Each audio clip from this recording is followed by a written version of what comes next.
welcome back to Kess Kravings. Today I'm going to show you how I make my popular coconut shrimps. It's really quick but so delicious. So let's get to it.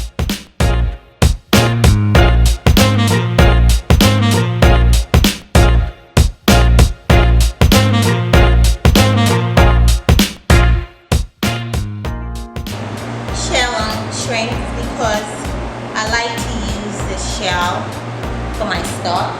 My shrimp stock is good in jollof or soup or whatever.